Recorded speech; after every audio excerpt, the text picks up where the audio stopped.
आज के इस वीडियो में हम बात करेंगे second chapter class 12th UP board Lost Spring के सेकेंड पार्ट की। Class 12th UP board prose से जो स्टोरी नंबर 2 का टाइटल है बैंगल मेकर या I want to drive a car, जिससे ये पता चलता है कि कोई कार चलाने की बात कह रहा है। कौन है वो person? Let's find out him in this short explanation. इस स्टोरी में लेखिका एनिस जंग एक बार मुकेश नाम के लड़के से मिलती है। यह लड़का फिरोजाबाद में रहता है और चूड़ियाँ बनाने वाले एक परिवार से संबंध रखता है। मुकेश कहता है कि वह अपने परिवार वाला धंधा नहीं करना चाहता है, यानी वो अपने घर की जो पुराने प्रोफेशन से उसे वो करना नहीं चाहता है और उसने एक मोटर मैकेनिक बनने का मन बना रखा है। 3 बातें यहाँ पे ध्यान देंगे कि यहाँ पे पहले पॉइंट पे लेखिका जो है वो मुकेश से मिलती है और मुकेश कौन है? वो फिरोजाबाद में रहने वाला एक लड़का है जो चूड़ियाँ बनाने वाले एक परिवार से बिलोंग करता है और मुकेश कहता है कि वह अपने परिवार के प्रोफेशंस को नहीं करेगा और उसने अपने मन में मोटर मैकेनिक बनने का निर्णय बना रखा है। आते हैं दूसरे पॉइंट पे। फिरोजाबाद में हर दूसरा परिवार चूड़ियाँ बनाने के काम में लगा हुआ है। यह भारत में शीशा ढालने के उद्योग का केंद्र है। यहाँ के परिवारों ने चूड़ियाँ बनाने में पीढ़ियाँ व्यतीत कर दी है। Every other family in Firozabad is engaged in making bangles. It is the center of India's glass blowing industry. Families here have spent generation in making bangles. I hope आपको समझ में आया हो। तीसरा पॉइंट कहता है फिरोजाबाद की शीशा भट्टियों में लगभग 20,000 बच्चे काम करते हैं। प्यारे बच्चों, छोटे छोटे पॉइंट्स को आपको याद रखना है। स्टोरी बिल्कुल बहुत ही इजी है और आगे क्या है, उन्हें बहुत अस्वस्थ हालतों में काम करना होता है। उनके माता पिता यह नहीं जानते हैं कि ऐसी जगहों पर से काम करवाना गैर कानूनी है। मुकेश लेखिका को अपने घर ले जाने की बात कहता है और यह गर्व सहित कहता है कि उसका मकान दोबारा बनाया जा रहा है। आगे के पॉइंट्स को ध्यान में रखते हुए देखते हैं। जब लेखिका उसके घर जाती है तो वह क्या देखती है? वह यहाँ आधी एक झोपड़ी देखती है। अंदर की तरफ वह हर जगह गरीबी के चिन्ह दिखाई देते हैं। एक पतली सी युवा जो शाम का भोजन पका रही थी वह मुकेश के बड़े भाई की पत्नी है। ध्यान दीजिएगा, सायंकाल में एक औरत है जो भोजन बना रही है और वह कौन है? मुकेश के बड़े भाई की पत्नी है। मुकेश का पिता भी वहाँ पे है।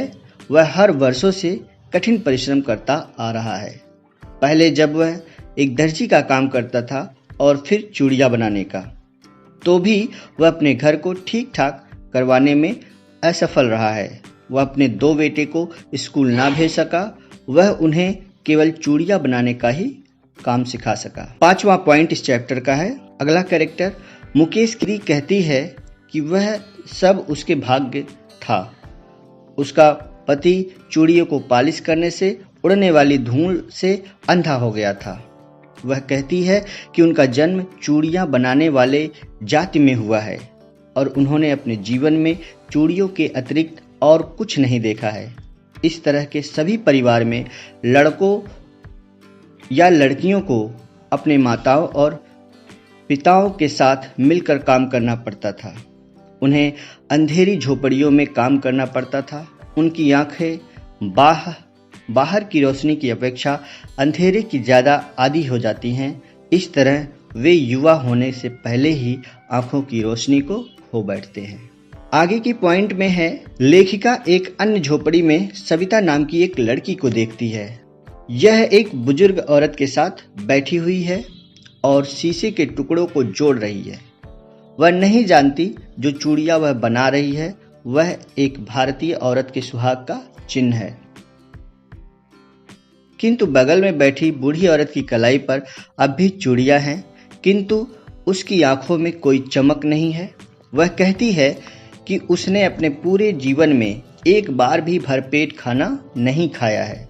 उसका बूढ़ा पति कहता है कि वह चूड़ियों के अलावा किसी अन्य चीज़ों के बारे में नहीं जानता, फिर भी उसे यह काम कहने से कुछ तसल्ली मिलती है कि उसने अपने परिवार के रहने के लिए एक घर बनवा लिया है। लेखिका कहती है, फिरोजाबाद की गरीबी की चीखें हर घर में सुनाई देती है।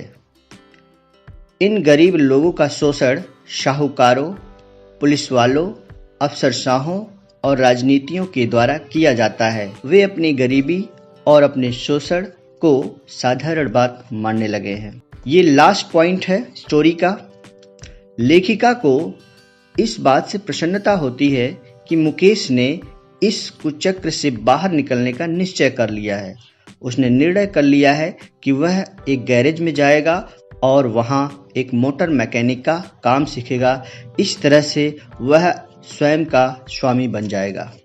इसीलिए उसने कहा, I want to drive a car.